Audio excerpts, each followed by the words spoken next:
With me now is Mike Gonzalez, a senior fellow at the Heritage Foundation and author of The Plot to Change America, How Identity Politics is Dividing the Land of the Free. Welcome back, Mike. Hey, Kara. Great seeing you. That's Great. funny. Yeah. And, we just heard that top CNN executive saying Cubans are, quote, attracted to bullies. What do you make of those comments? It kind of brings that whole comedy sketch to life. First of all, I hope she does not lose her job. And she's not going to lose her job. And I think that's wonderful because what it means is that Cuban-Americans are not seen as victims. They're not seen as people that need to be protected and pitied. And that is, I think it's a wonderful thing. It's a testament to the success of Cuban-Americans in this wonderful country. However, this gets a little bit uncomfortable for the left because they say that immigrants cannot succeed in this awful place. And so with their success, the fact that now they can be put down in the manner that Cynthia Hudson did completely destroys their argument. And it shows that this idea of demography is destiny is also doomed. But let me just underline this. People should not lose their jobs because they say things that may offend others. I guarantee you that nobody in Miami was offended. They went to bed not knowing who Cynthia Hudson was, and they woke up not knowing who Cynthia Hudson was. And that's exactly the way it should be. But I want to circle back to something you mentioned, demographics being destiny. That's something we hear the left argue all the time. Do you think there's truth to those claims, or is it more nuanced and complicated than they may let on? It depends on what you mean by demographics, right? Demographics can mean DNA, and demographics can be culture. If demographics means DNA, then no, because we have been churning demographically since the 1670s, when a great wave of German Protestant pietists and other sects came in seeking religious freedom. And since then, we've had hordes of the Scots-Irish, the Irish, the Germans, the Armenians, the Syrians in Ellis Island, the Sicilians, and everybody was the deal was, this is a country that attracts immigrants, that welcomes immigrants. We're going to apply the law equally to you, but you're also not going to get any privileges. And good golly, we're not going to create minorities and give you benefits because you're a victim. A victim of what? You just arrived.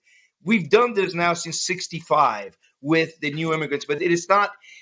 When people say this is about a cry of the left, by the way, demography is destiny. It is completely sinister. It means we can't change the country yet the way we want to, but by golly, we're going to change it when we get new immigrants in and we indoctrinate them into hating this country and into wanting to transform this country. This is not Mike Gonzalez saying this. This is what they say. And in your recent article that you wrote, you bring up a very valid argument that I'd like you to expand upon, going back to what you were saying. You say, quote, America was able to always be multi-ethnic because it was never multicultural. Right. So we have always had, I want people to understand me here well, in the northern cities especially, but throughout the country, we always have pockets of different cultures, right? We've had Little Italy. We've had the Irish in Boston. We had, if you want to go to Warsaw, you go to Chicago, there's a daily flight. So Cubans are in Miami. There's a lot of Mexican Americans in South Texas. And we do have different cultures, but we do have unifying beliefs. All men are created equal. They believe that the country is based on natural rights that are pre-government, pre-state. All these things that men and women have equal rights. So we have all these givens. The fact that we have that you succeed through hard work, that you succeed through individual effort, that individuals have agency, that families are a nucleus, a unit that should stay together. All these things form part of the American ethos, and that is what holds the country together. It doesn't mean you abandon grandma's cooking and all of a sudden you don't go to Fifth Avenue on St. Patrick's Day. No, it means, however, that you are an American national interest first, in that we have united purposes. That cannot be lost. And now we've seen for many decades at this point, the left has really been trying to stoke racial tensions, ethnic divide, especially these last 4 years. We've seen the left, they really go after President Trump. They call him the white supremacist, the Nazis. You know, the list just goes on and on and on. But when it comes down to it, all the little political analysts leading up to Election Day, they were saying that perhaps Joe Biden could flip Texas. And of course, they were saying it'd come down to the Hispanic community in the state, that they could flip the Lone Star State blue for the first time in many years. However, President Trump actually ended up doing much better with a lot of the Hispanic communities within the state of Texas on Election Day. If you could speak to that a little. Well, as you know, because we talked about this in the past, I don't believe there's a Hispanic vote.